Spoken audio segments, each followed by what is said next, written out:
You've tried it before. Set the alarm for 5 a.m. full of intention, ready to conquer the world while everyone else sleeps. And then 5 a.m. arrived, dark, cold, quiet, and that voice in your head said, "Just one more hour, you deserve it, start tomorrow." Tomorrow became next week. Next week became never, and here you are still telling yourself the same story. I'm not a morning person. I need my sleep. My body just works better at night. Uncomfortable lies we tell to protect ourselves from the one truth we don't want to face. You're not tired. You're avoiding something. Let's be clear about what we're actually discussing here. This isn't about the romantic idea of watching the sunrise with a journal and a perfectly brewed cup of coffee. That's Instagram content. This is about something far less aesthetic and far more brutal. This is about using the only uncontested territory in your entire day to build something while the rest of the world is unconscious. Because here's what nobody tells you about ambition. The world doesn't want you to succeed. It's not malicious about it, it's just busy. The system is designed to consume your attention, exhaust your willpower, and leave you with just enough energy to survive until tomorrow so you can do it all again. By 8 p.m., you're depleted. By 10 p.m., you're making decisions you'll regret. By midnight, you're promising yourself that tomorrow will be different. But tomorrow arrives with the exact same demands, the exact same distractions, the exact same exhaustion.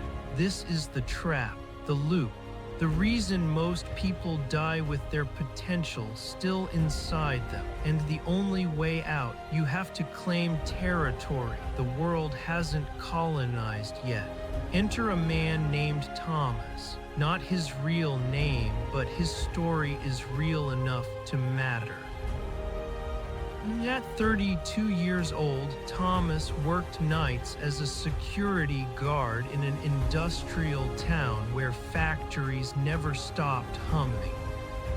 Every evening at 8 p.m. he clocked in. Every morning at 6 a.m. he walked home past families having breakfast, children heading to school, men in clean shirts starting their days. And every morning he asked himself the same question: will this be my life forever? Walking home while everyone else wakes up to their dreams.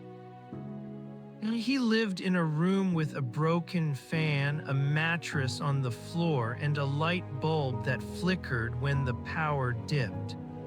His shoes had holes, his clothes were old, but the physical poverty wasn't what haunted him. It was the feeling of being trapped in a life that was moving backwards. He had tried to change, applied for better jobs, but with only a high school education, every door closed. He wanted to learn new skills, but after working all night, he was too exhausted to do anything except sleep. Here's the irony that was slowly killing him. He wasn't lazy. He worked hard every single night, walking miles, staying alert, doing his duty. But hard work alone wasn't changing anything, because he was working hard in a life that was going nowhere, not on a life that could go somewhere. The distinction matters more than you think. Then one cold Tuesday morning in November, his phone rang as he was leaving work. His sister's voice: "Thomas, you need to come home." Mama collapsed. 3 hours on a bus that felt like forever. A rural clinic. His mother weak in a bed, the doctor saying she needed medicine they couldn't afford. His mother held his hand, her voice barely a whisper. Thomas, I don't have much time left. Please, my son, don't waste your life like I wasted mine. Find a way, promise me. He sat beside her bed long after she fell asleep, looked at her wrinkled hands, hands that had worked in fields for decades, just like he worked through nights. Both of them struggling, both going nowhere. Something cracked inside him, not sadness, rage at his own helplessness. He stepped outside the clinic into the pre-dawn darkness. It was 5 a.m. The village was asleep, but a few farmers were already walking to their fields. Birds were beginning to sing. The air was cool and fresh. And in that moment, standing in the quiet dawn, Thomas made a decision, not a goal, not a resolution, a decision. No more, he whispered. I won't live like this anymore. On the bus ride back to town at 6 a.m., he noticed a man sitting across from him, well-dressed, reading a book, peaceful. Thomas recognized him, Mr. Chen, a successful businessman who owned several shops in town. What shocked Thomas was the time. A successful man on a regular bus. At dawn, he gathered his courage. Excuse me, sir, why are you on this early bus? Mr. Chen looked up and smiled. Because I wake at 4:30 every morning. I use this time to read, think, and plan my day before the world wakes up. But don't you need sleep? I sleep at 9 p.m., 7.5 hours, enough. Mr. Chen studied Thomas's tired face. You work nights, yes, security guard. And when do you sleep? 7 a.m. to 4 p.m. usually. Mr. Chen nodded slowly. So you're awake when the world sleeps and asleep when the world works. No wonder you're stuck. He leaned forward. Young man, let me tell you a secret that changed my life 30 years ago. The hours between 5 a.m. and 7 a.m., those are magic hours. That's when you can build the life you want while everyone else is still dreaming. Thomas felt something stir, a dangerous thing called hope. But how? I work until 6 a.m. I need sleep. Then change your sleep. Sleep when you get home at 6:30. Wake up at 11:30. That's 5 hours, enough to survive. Then live your real life when the world is awake. And if you can shift to day work eventually, wake at 5 a.m. always, that's the secret. Mr. Chen wrote his phone number on a card. If you're serious about changing your life, call me. I'll show you what to do with those morning hours, but only if you're serious, because it requires discipline most people don't have. The bus reached Thomas's stop. He looked at the card in his hand and made a promise to himself. I'll do it starting tomorrow. Now here's what you need to understand before we continue. This story isn't really about waking up early. That's just the mechanism, the visible part. The real story is about something deeper, territory. Every successful person you admire has one thing in common, not talent, not luck, not even hard work. They have claimed uncontested territory in their own lives, hours when the world cannot reach them, when they are not reacting to emails, notifications, demands, or dramas. When they are building, not surviving. For most people, that territory doesn't exist. Their entire day is a reaction. Wake up already exhausted, check the phone, respond to whoever needs something, work, commute, eat, scroll, sleep, repeat. No territory, no foundation, just survival. Thomas was about to learn that the difference between surviving and thriving isn't effort. It's where you apply that effort and when. He called Mr. Chen the next day at 11 a.m. For the first time in years, he was awake during daylight on a weekday. They met at a small cafe. Mr. Chen looked at him with approval. You actually changed your sleep schedule. Good, most people talk, you acted. Now I'll teach you what to do with your mornings. He took out a notebook and drew a simple diagram. Thomas, imagine your life is a house. Right now your house is dark, cold, and falling apart. Why? Because you never work on the foundation. You're too busy surviving. He drew a simple house. The hours from 5 to 7 a.m., that's your foundation building time. While everyone else is asleep or just waking up, you're constructing the future. 2 hours every morning, that's 14 hours per week, 60 hours per month, 730 hours per year. He wrote the numbers clearly. That's the equivalent of 91 full work days just from waking up early. In 1 year, you get 3 extra months that everyone else wastes sleeping. Thomas's eyes widened. 3 months. Here's what you do with those 2 hours, Mr. Chen continued. This is not negotiable. This is the system. Hour 1, 5 to 6 a.m. Build skills. You spend this hour learning something that will change your economic situation, not watching TV, not scrolling your phone, learning a skill, a language, a trade. Online courses are free now. YouTube has everything. You have no excuse. Hour 2, 6 to 7 a.m. Build body and mind. 30 minutes exercise, walk, run, stretch. Your body is your vehicle. If it breaks down, you have nothing. 30 minutes read, plan your day or apply what you learned in hour 1. Thomas wrote frantically in a borrowed notebook.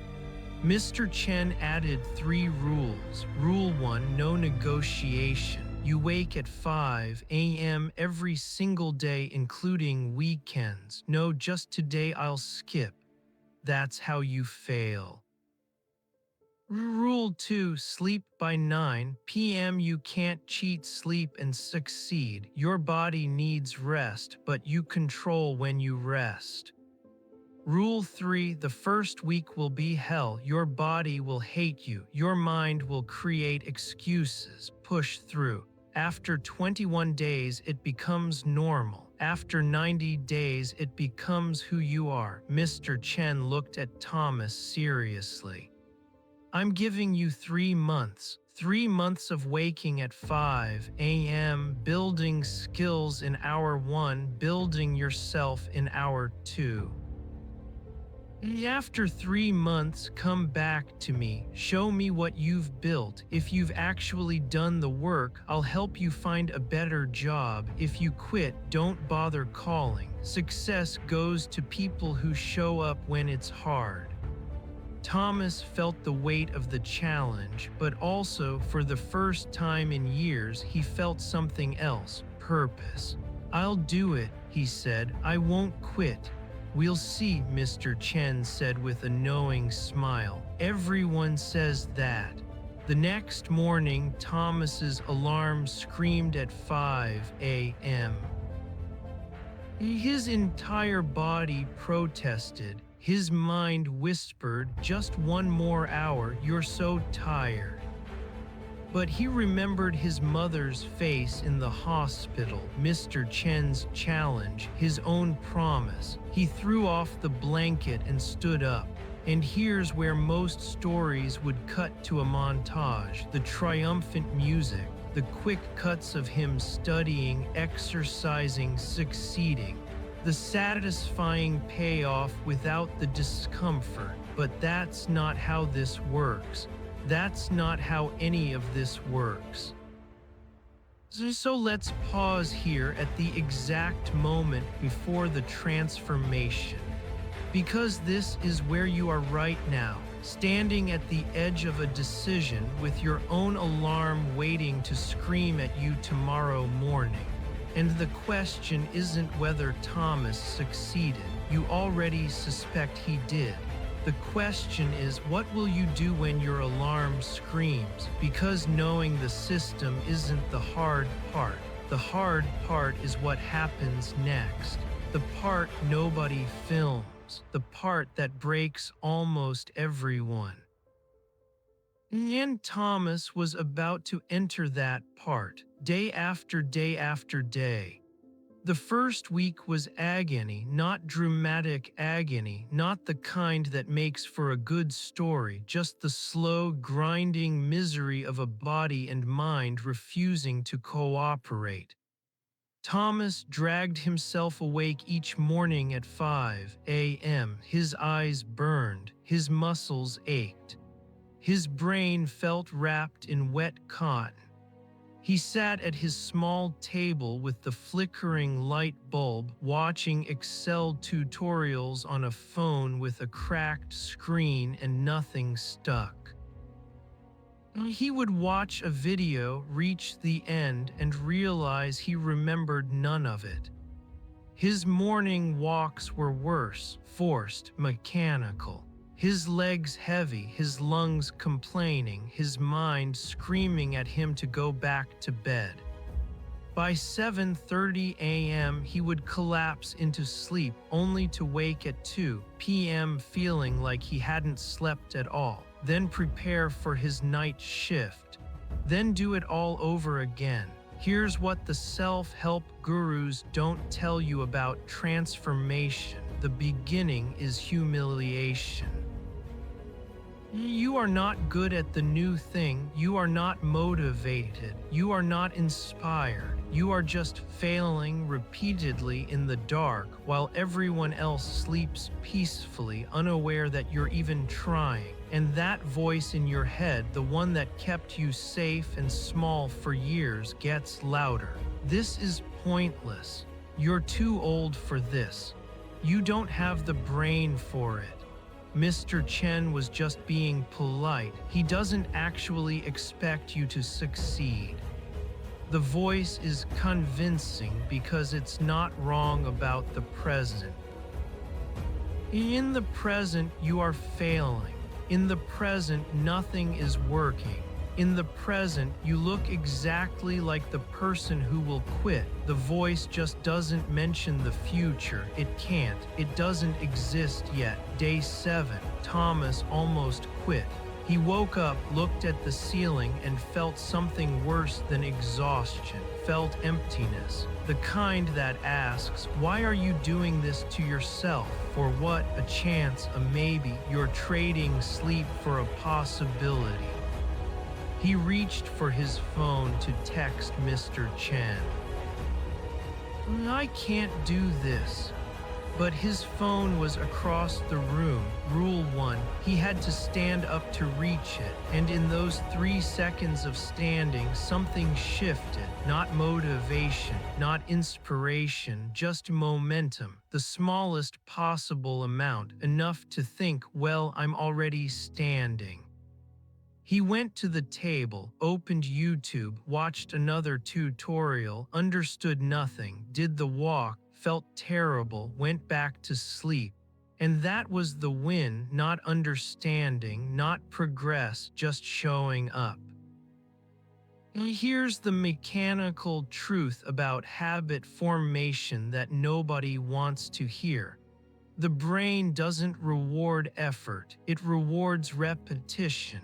You don't feel good because you tried hard. You feel good because you did the thing enough times that your brain stopped treating it as a threat. The motivation comes after the behavior, not before. Always, around day 14, something shifted.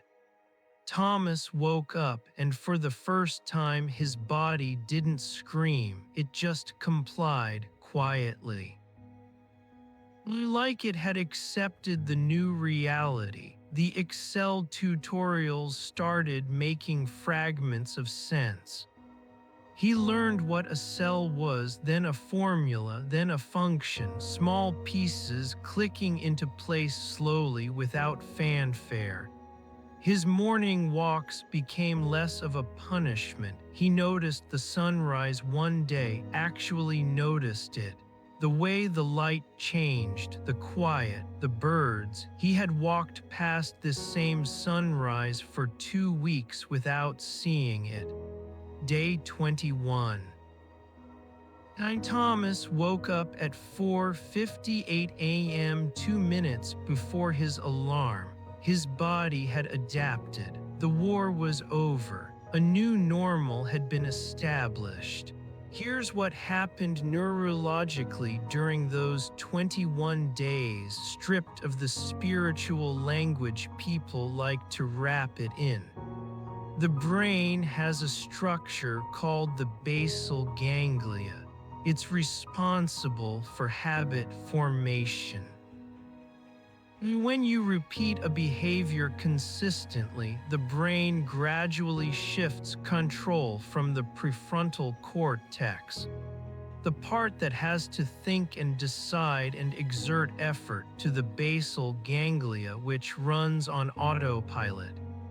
By day 21, Thomas wasn't deciding to wake up anymore. He was just waking up.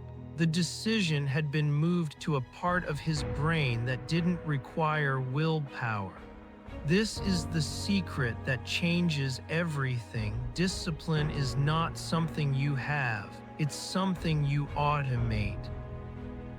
The first weeks are hell because you're fighting with your prefrontal cortex against every instinct your brain has. But if you survive long enough, the fight ends. The behavior becomes as automatic as brushing your teeth. Most people never reach that point. They quit in week 1 when the fight is loudest. They interpret the struggle as evidence they're not cut out for it. The struggle is not evidence. The struggle is the process. By the end of month 1, Thomas had completed his first online certificate. Basic Excel, nothing impressive, nothing that would get him a job on its own, but something he didn't have 30 days earlier. By the end of month 2, he had completed 3 courses: Excel, basic accounting, data entry. He had lost 12 pounds from daily walking. His mind felt sharper. His confidence, for the first time in years, was not borrowed from external validation. It was built slowly, brick by brick, morning by morning. People at work noticed. Thomas, you look different, healthier.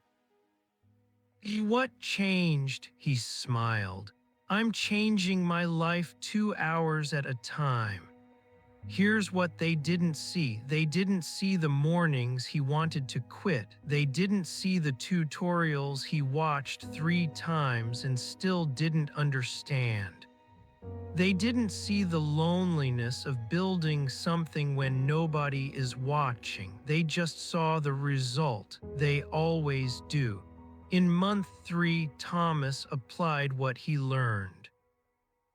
He created a simple Excel spreadsheet to organize the warehouse inventory, something his company had never done properly. Just a basic system, nothing fancy, but it worked. He showed it to his supervisor. The supervisor was impressed. Thomas, how did you learn this? I wake up at 5 a.m. and teach myself. Word traveled. Warehouse manager, then the owner. On day 87 of Thomas's 5 a.m. journey, his supervisor called him into the office. Thomas, we're expanding our accounting department. We need someone who understands our warehouse operations and has basic bookkeeping skills. The job is yours if you want it. Day shift, double your current salary.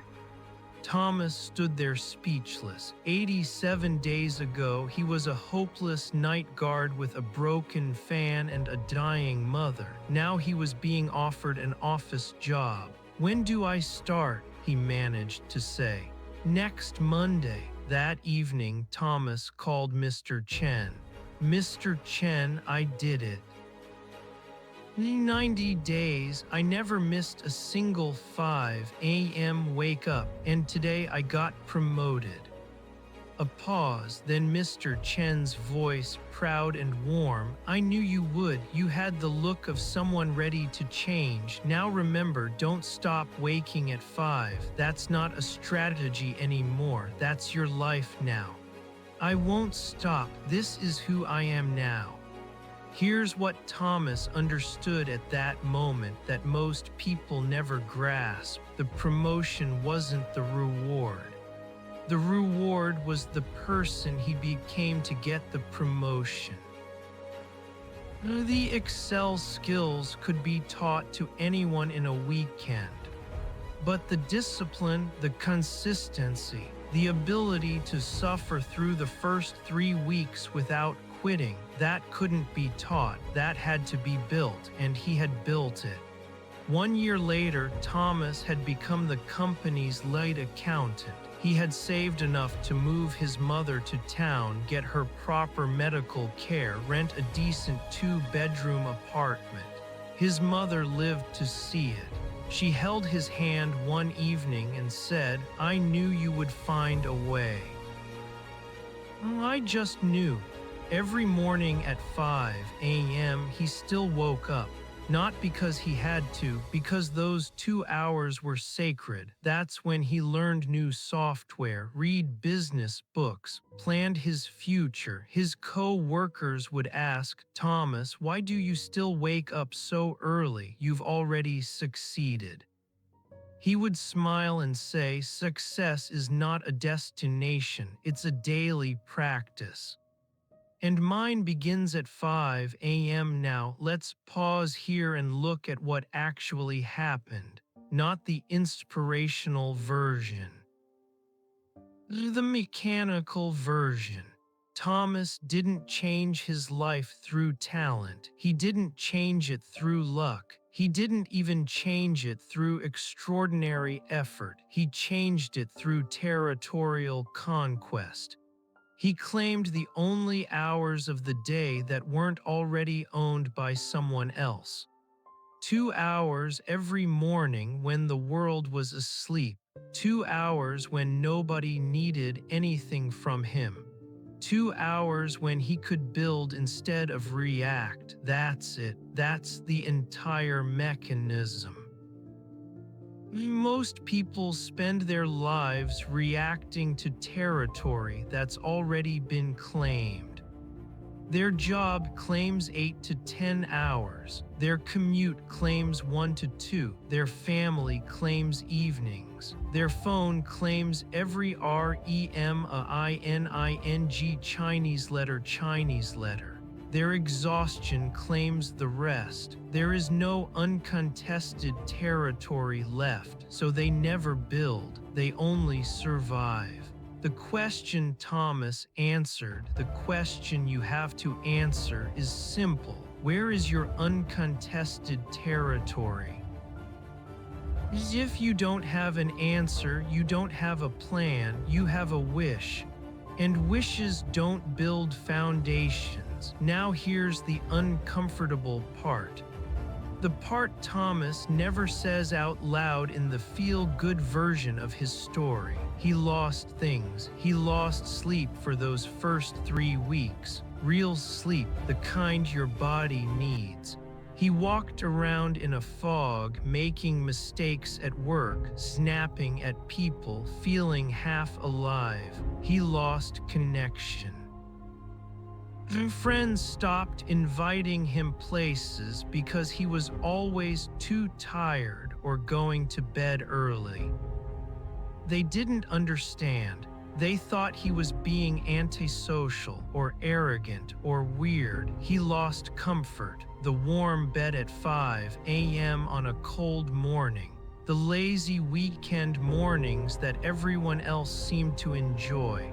The feeling of being normal, of fitting in, of not constantly fighting against his own nature. He lost the ability to make excuses. Once you prove to yourself that you can wake up at 5 a.m. for 90 days, you can never again tell yourself, I just don't have the discipline. The excuse dies, and sometimes the excuse was the only thing protecting you from the truth that you were choosing not to change. These are the hidden costs, the ones nobody mentions in the motivational videos, the ones that make most people quit before they start. Because waking up at 5 a.m. isn't hard because of the alarm. It's hard because of what it costs you, and you have to decide before you begin whether you're willing to pay that price. Thomas was, because he had seen the alternative. He had seen his mother's hands. He had seen his own future stretching out before him, identical to his past forever. For him, the cost of changing was lower than the cost of staying the same. That's always the equation, not motivation, not inspiration. Just a brutal, honest calculation. Which cost can you afford to pay? For most people, the cost of changing feels higher. The discomfort is now, the reward is later, and the human brain is terrible at valuing later, so they stay, they hit snooze, they tell themselves they're just not morning people, and the world keeps spinning. The territory stays claimed, the foundation never gets built. But for the ones who do the math differently, the ones who decide that the pain of staying the same is worse than the pain of changing, something shifts. Not overnight, not dramatically, but inevitably. Because 2 hours a day compounded over months and years is not just time, it's leverage. And leverage applied consistently changes everything. Thomas is proof, but he's not special. He's not gifted. He's not uniquely disciplined. He just did the math, and then he did the work. The question is, will you? 1 year later, Thomas had become the company's lead accountant. He had saved enough to move his mother to town, get her proper medical care, rent a decent 2-bedroom apartment. His mother lived to see it. She held his hand one evening and said, I knew you would find a way, I just knew. Every morning at 5 a.m. he still woke up.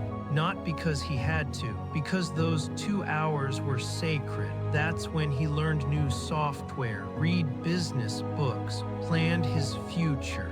His co-workers would ask, Thomas, why do you still wake up so early? You've already succeeded.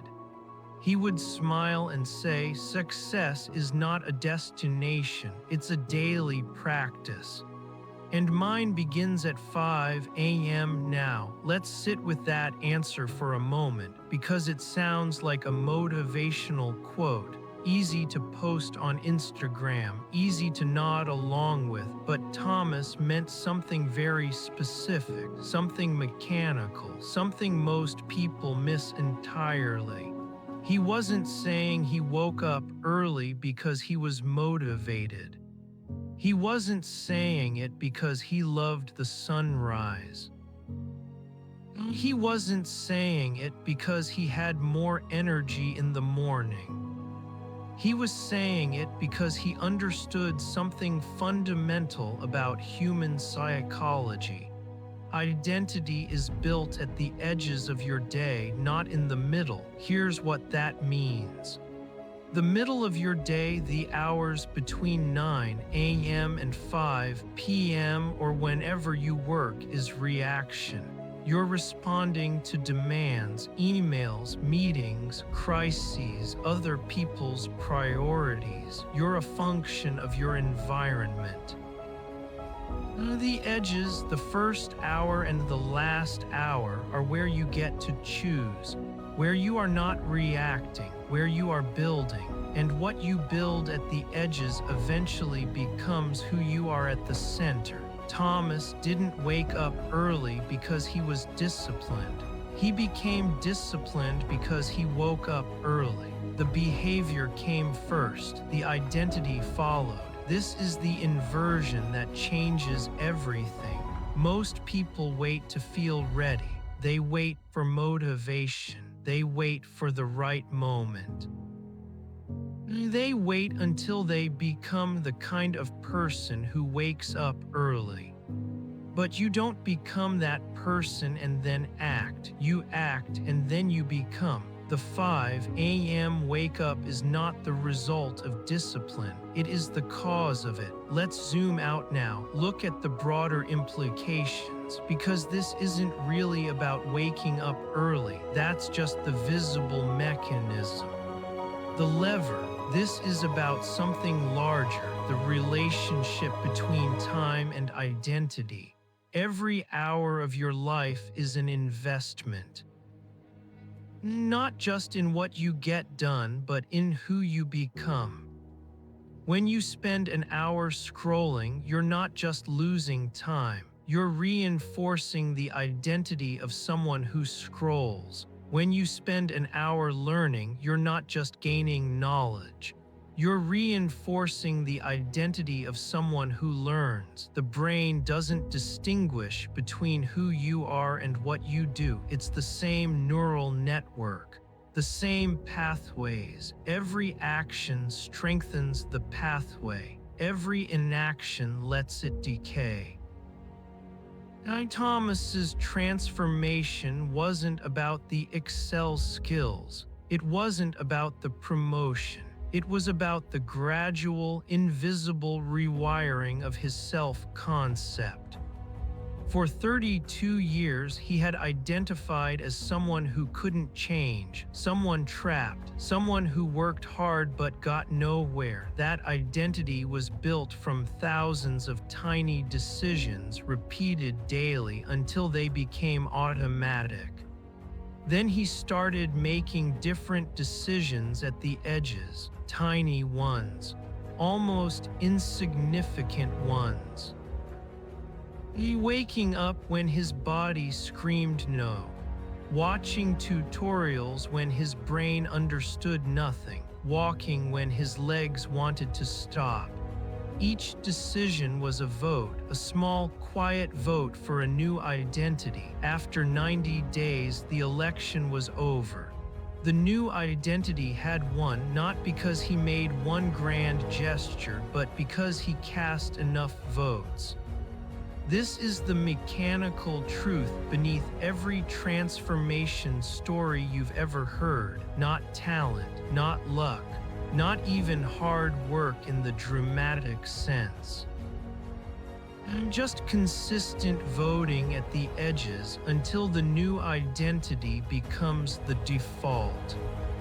Now here's the uncomfortable question Thomas's story leaves hanging in the air. What are you voting for right now? Not with your intentions, not with your goals, with your actual behavior, the edges of your day. The first hour, the last hour, the moments when nobody's watching and nothing's demanding. As if an alien landed on Earth and tried to understand who you are by observing only your behavior at the edges, the time you control completely, what would they conclude? Would they conclude you're someone who builds, someone who learns, someone who invests in their own future? Or would they conclude you're someone who consumes, someone who reacts, someone who waits for change to happen to them instead of making it happen? The question isn't rhetorical, it's diagnostic. It tells you exactly where you're headed, regardless of where you say you want to go, because the edges compound. Just like Thomas's 2 hours compounded into 90 extra days per year, your edges compound into something too, an identity, a trajectory, a destiny. You don't get to opt out of compounding. It's happening whether you choose it or not. Every morning you hit snooze is a vote. Every evening you scroll is a vote. Every hour you spend reacting instead of building is a vote. The only question is, which candidate are you voting for? Let's talk about what actually stops people, not the excuses they give. The real mechanism beneath the excuses. It's not laziness. Laziness is a label, not an explanation. It's not lack of discipline. Discipline is a result, not a cause. What stops people is the gap between the vote and the election. When you wake up at 5 a.m. on day one, you don't feel different. You don't see results. You don't get a promotion. You don't become a new person. You just feel tired and confused, watching a tutorial you'll forget by lunch. There's no feedback, no reward, no evidence that any of this matters. The brain is designed to seek immediate rewards. It evolved in an environment where the future was uncertain and the present was all that mattered. It doesn't understand compounding. It can't feel compound interest. It only feels the discomfort of now, so it screams at you to stop. It generates thoughts. This is pointless. You're not cut out for this. You can start tomorrow. One day won't matter. And here's the cruelest part, it's technically right. One day won't matter. One vote won't decide the election. But elections aren't decided by one vote. They're decided by thousands of votes, and the brain can't feel thousands. It can only feel this one right now with all its discomfort. This is the gap, the space between the vote and the election. The space where transformations are born or die. Thomas survived the gap. Not because he was stronger than you, not because he had more willpower, because he had something else, a memory he couldn't escape. His mother's face in that hospital bed, her hands, her voice. Don't waste your life like I wasted mine. That memory was his anchor. When the gap felt unbearable, he reached for it, not for motivation, for clarity, for a reminder of what the alternative looked like. Most people don't have that anchor. They're not running from something unbearable. They're just drifting. It's uncomfortable enough to want change, but comfortable enough to delay it. And delay, compounded, becomes a life. Here's what Thomas understood by the end that he couldn't understand at the beginning. The 5 a.m. wake-up was never about the morning. It was about sovereignty. When you claim those 2 hours, you're not just gaining time. You're proving to yourself that you're capable of ruling your own life. That you're not just a reaction to circumstances. That you have a say in who you become.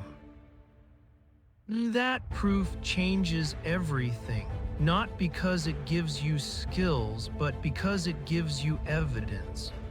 Evidence that you can suffer and survive. Evidence that you can do hard things. Evidence that you're not trapped. Once you have that evidence, you can apply it anywhere, to any goal, any challenge, any transformation. The 5 a.m. wake up is just a training ground, a place to practice sovereignty before the real battles begin. And the real battles always begin: a health crisis, a financial setback, a relationship ending, a dream dying. Life doesn't stop testing you just because you woke up early.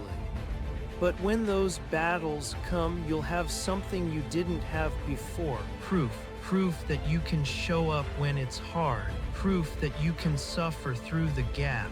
Proof that you're not who you used to be. That proof is the only armor that matters. So here we are, at the end of Thomas's story, but not at the end of yours. You know the mechanism now. You understand the territory. You see the gap.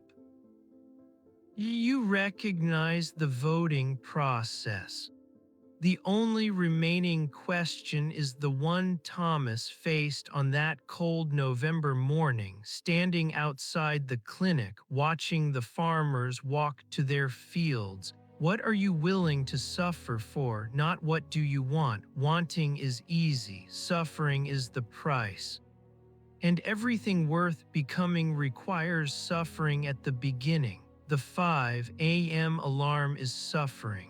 The confused, foggy tutorials are suffering. The lonely mornings when everyone else sleeps are suffering. The gap between the vote and the election is suffering, but so is the alternative. So is watching your mother's hands age while you do nothing. So is walking home at dawn while everyone else wakes up to their dreams. So is reaching the end of your life and realizing you never voted at all. You will suffer. That's not a question. The only question is which suffering you choose. Thomas chose the suffering that built something, not because he was brave, because he did the math. His mother lived to see him succeed. She held his hand and said, "I knew you would find a way." But here's what she didn't see, what nobody sees, what the story always leaves out. She didn't see the morning on day 7 when he almost quit. She didn't see the tears of frustration in month 2 when a simple formula wouldn't work. She didn't see the loneliness of those 90 mornings when the whole world was asleep and he was alone with his own resistance. She saw the result. We always see the result, but Thomas lived through the process. And in living through it, he became someone who could survive any process. That's the real prize, not the promotion, not the apartment, not even his mother's pride. The real prize was becoming someone who could look at any gap, any suffering, any long shot and say, "I've done this before, I can do it again." That person is unstoppable. And that person is waiting on the other side of your alarm clock. Not tomorrow, not someday, not when you feel ready. Tomorrow morning at 5 a.m. The question isn't whether you can do it. You can. The body adapts. The brain rewires. The gap closes. The question is whether you will. Whether you'll let this video fade into the background noise of your mind, another piece of content consumed and forgotten. Or whether you'll do what Thomas did, what Mr. Chen did, what every person who ever changed their life has done. You'll set the alarm, you'll suffer through the first 3 weeks. You'll vote every day for a new identity. And you'll wait without evidence for the compounding to take effect. Most people won't. Most people will read this, feel a flicker of something, and then do nothing. Because the flicker isn't enough, it never was. What's required is the decision. The cold, quiet, unromantic decision made in advance, before the alarm screams, before the body protests, before the gap opens up and tries to swallow you. Thomas made that decision outside a rural clinic at 5 a.m., not because he felt inspired, because he had seen the alternative. Now it's your turn. The sun will rise tomorrow morning whether you're awake to see it or not. The world will keep spinning. The gap will still be there. The votes will still be cast. The only question is, what will you be voting for? The alarm is set. Your move.